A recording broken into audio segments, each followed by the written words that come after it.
Welcome to Season 7, Episode 9, Slava Ukraine. This is Written on the Edge. I'm Van Sebastian here with my co-host, S.A. Baz Collins. Howdy. And we're really glad you're here with us, even though we've got a pretty serious episode with no guest today. Yes. We felt the encouragement from YouTube is that you do what's called evergreen content, which means content that is going to be vital and usable for people no matter what time that they are viewing the video. However, we felt very strongly about the events going on in Ukraine and with our queer brothers and sisters who are there fighting alongside their other Ukrainian brothers, sisters, and NBs that are out there, that we thought we should do something, do our little part to bring what we've researched and found to your attention. If you feel kind of hopeless and all you're doing is tweeting into the Twitterverse or posting on Facebook, maybe there's something you would like to do more. So we've decided to put together an episode that we are dedicating to helping Ukrainians. So, with that in mind, before we get to the actual help links, I just kind of wanted to give you guys a background. I've been actually, since this thing hit, I've been on Twitter. I've been, and I'm usually not, but this really became a bee in my bonnet, so to speak. He even went back to Facebook. Yeah, yeah. I'll get to that in a moment. What happened when it first started happening, I really wanted to get a feel on the ground. And actually, it was an appearance of Alexander Vindman and his wife that were on Rachel. And after I watched what they had to say, because, Vindman's actually Ukrainian, he and his brother are from Ukraine, I was really moved by what he was imparting, and his wife, who is a powerhouse. If you follow anyone on Twitter, follow Rachel Vindman. She is phenomenal.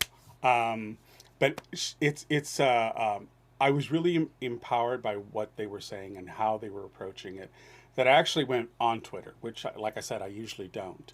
And I started following key players. I'm now following several independent Ukrainian news people that are also tweeting out in English, so you get a lay of the land directly from the Ukrainian reporters that are on the ground. And there is also a marvelous journalist that's actually an American journalist who's living there, who is now on the ground, and he's doing a lot of tweeting stuff. And I'll give you those names if you want to follow them when we get to the end of the episode. But I just wanted to give you a couple of stories that I found that were really kind of heartwarming. A couple of which I've posted on my Facebook timeline. One of which is there was a Ukrainian group of soldiers who were out in the cold on the plains, and a little puppy wandered up to them, and the puppy was cold and it was hungry. And so the Ukrainian soldiers took it in, and they've now made him the head of their security for their base, for their little compound, and they've called him Rambo. So, love out there to Rambo. Keep doing the good job, little boy. We're all cheering for you and for the Ukrainian soldiers that are out there fighting the good fight. One of the other stories I wanted to tell people was, or bring them up to date, there was a report that the island that the Russians had attacked, that supposedly killed all of the Russian soldiers or the Ukrainian soldiers, and the Ukrainian soldiers basically, they were told to leave or to lay their arms down and stuff, and the Ukrainian soldiers basically told the Russian soldiers, go F yourselves. And then it was reported that they were attacked and they were all killed. Well, it turns out they weren't. They're actually captured. So it appears that they're all alive. So that's some good news, at least. At least we know they're not dead. There have been some harrowing reports. There was one with the Ukrainian ambassador to UN who read a text tweet between a Russian soldier and his mother, and it was an exchange that happened just before he was killed. And it was quite harrowing to see that the realization on these conscripted young men. I mean, several of them are only 18, 19, 20. They're in their very start of their lives. They were told it was a military exercise, that when they went into Ukraine, they would be welcomed with open arms. They were given all of this propaganda stuff that turned out not to be true. And so many of them have been shocked and stunned into realizing what they've walked into, and how they were manipulated by their own government. So it has been harrowing on both sides. And I think that's one of the things, one of the positive messages we need to put out there from us to everyone, all of our listeners or our viewers, is that make sure you understand that our beef is with the regime in Russia, not the Russian people. You know, Russian businesses, don't give them grief here in the United States. Don't give Ukrainian people, you know, any problems, because there are communities that are in strife on both sides. And it's very clear that Russia and Ukraine are very integrated. They have family members in both countries. They are horrified by what's going on. So, you know, if there are things that you feel you want to do to take a stand, like not buying Russian vodka, but buy Ukrainian vodka, or, you know, things like that, that's fine. But don't, you know, go after the Russian businesses that are here. Those people are just trying to make a living like we are. So make sure you keep that in mind. Try to control any knee-jerk reactions you think you may want to have. One other story I wanted to impart to you guys, which I thought was really kind of almost just brilliant in its serendipity. We had a story of a bunch of AWOL Russian soldiers who were trying to get away from the cold and ended up taking refuge in a local office of an LGBTQ group. And when the LGBTQ people came back to their little group center, they found these Russian soldiers and ended up capturing them. So, you know, yay to our queer brothers and sisters out there in NBC doing the good work. It was just, I mean, it was fortuitous. I mean, these guys realized they're not there for the right reason, and they decided to go AWOL, which has its own implications for these poor guys. I mean, you know, that's another thing. You know, realize these Russian soldiers are manipulated. They are not. Their equipment's even not up to par. I did see one video of a Ukrainian who took over a tank that was left abandoned, and he videotaped the inside. And we're talking Soviet era, like manufacturing. I mean, like from the 50s. I mean, it's amazing how poorly supported the Russian army is. Several reports of them running out of gas, and they just have to abandon their vehicles, and basically they're on their own in the country trying to figure out what to do. So, you know, it's a very hard situation all the way around. But what we wanted to do with this episode was to give you some stories of hope. So we have little Rambo, who's head of security, out on the fields, and we give him a lot of love. You can actually follow him. There is, I think, a Rambo dog Twitter. I'll try and look it up, and I'll put it down in the show notes if I find it. But there's a beautiful little video that I will link up that it shows you Rambo running around with these little soldiers and this little tiny puppy who's, you know, and they said he's quite helpful. He actually hears things that draw the attention for the soldiers. So he's actually doing his job. There's also a story of cats that are actually really good at spotting snipers with their lasers.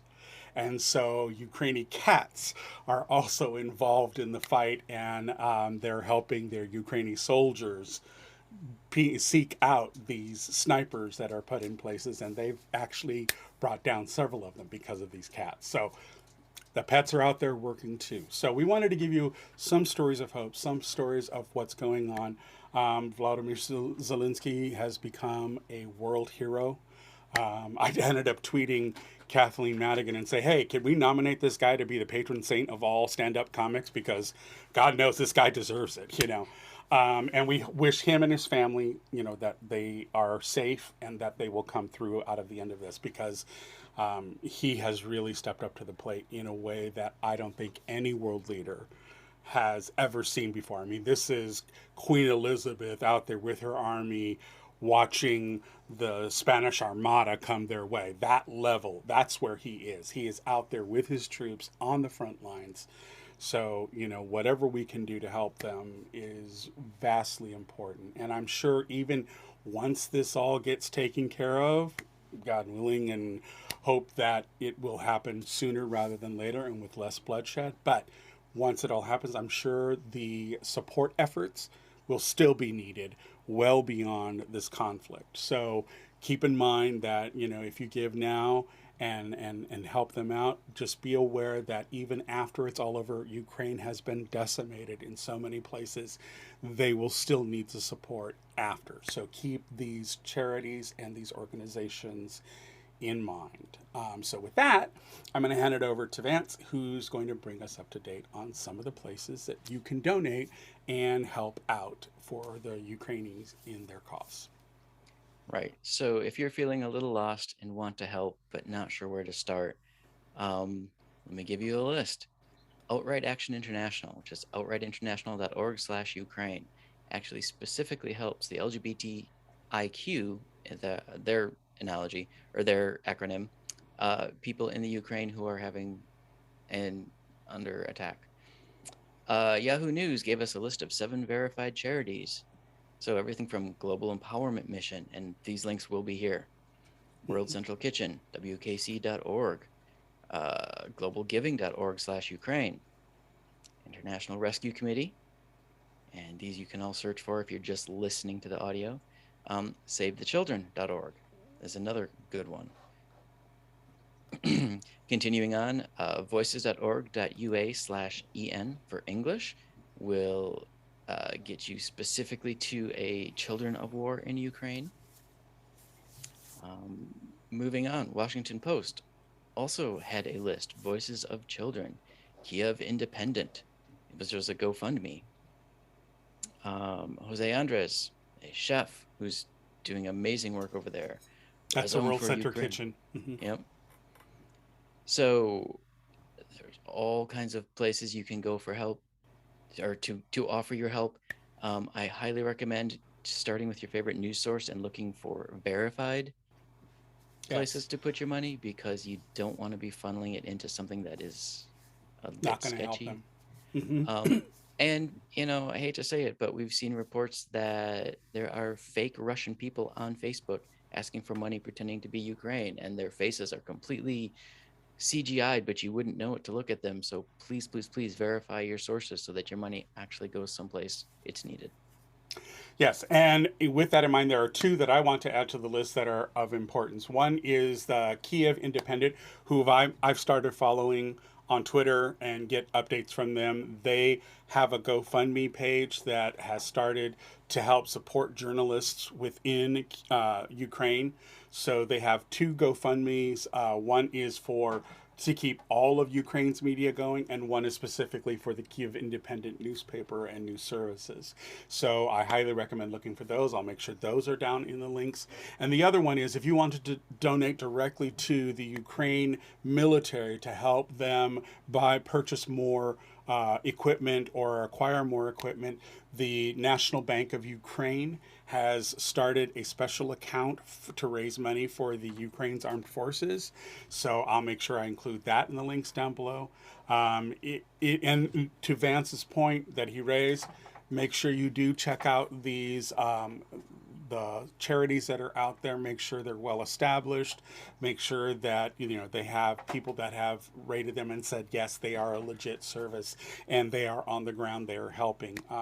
It is vastly important that you make sure your money does reach the Ukrainian people. And with that in mind, I would also add, if you want to donate to the Red Cross, make sure you donate to the International Red Cross, not the American Red Cross.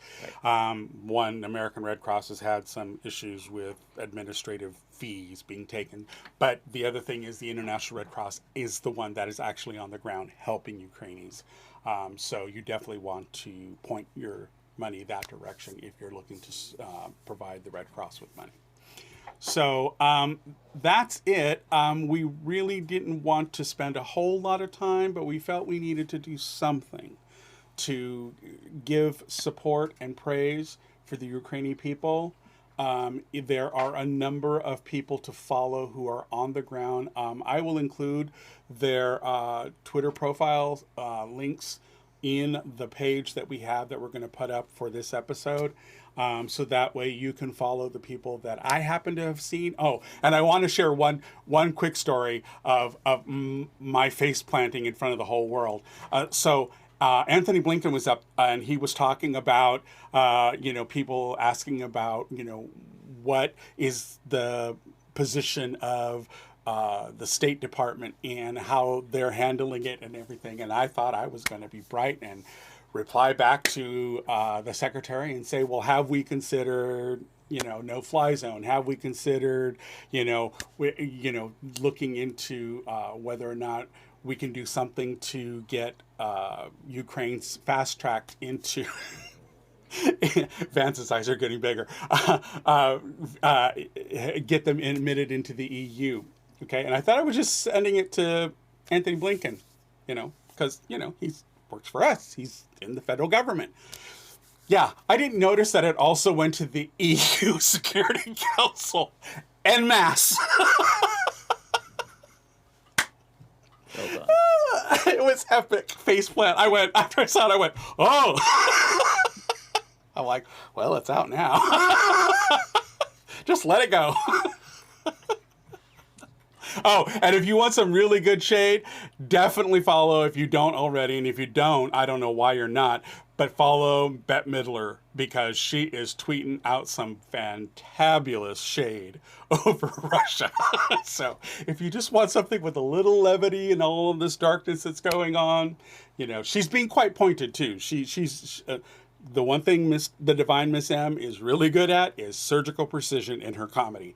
And trust me, some of the things she's posted have been uproariously funny, but also very, very needling into the Putin regime. So that's another one you can follow. But I'll make sure I include all of those down in the show notes when we release this episode. Nice. All right, folks. Written on the Edge is produced by Rogue Ravens Media. For our disclaimers, links to social media, or listen stations, or to sign up as a guest, visit www.rotepodcast.com. If you enjoy learning about new artists or even some of these newsworthy things that we do on occasion, just sign up, subscribe, get the alerts for new episodes. We appreciate it. Visit our merch store if you want to help us, but today we're encouraging you to go help someone else. So go help the Ukraini. And make your voices heard. Social media has been very helpful in actually communicating. I mean, I gave you my funny story with Anthony Blinken, but the thing is, they are listening. They're listening to the people. Be the barometer for them. One of the things that I said back in 2016 when we had another political roundtable with several guests was I thought it was Berlin 1939. I'm not thinking I was wrong in that in many respects. We're seeing it now with this despot. So, make your voices heard. Be out there. If you don't know how to use Twitter, I'm sure there are videos up on YouTube that can explain it to you. But it is important to make your voices heard because only then will the politicians realize the support they have in moving in a more firm direction. They're doing quite a lot. They've done an enormous amount to really hold these oligarchs and the plutocrats that are surrounding Putin. But, you have to understand that our voices, no matter how small you think your voice may be, it still matters. So if you want to use social media for good, do that. Definitely, comment about platforms that are still providing services to the Russian oligarchs and the Russia propaganda. Turn in Russian propagandists if you think that you found someone who was trying to scam you.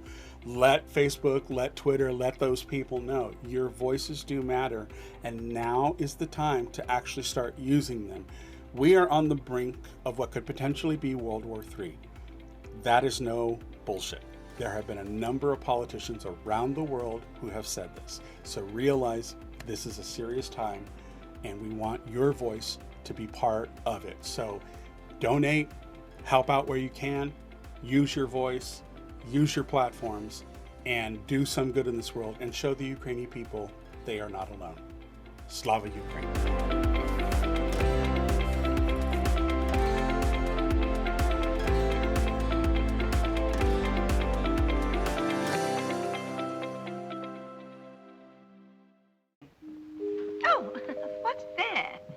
Closing time. The bums rush in melody, dear.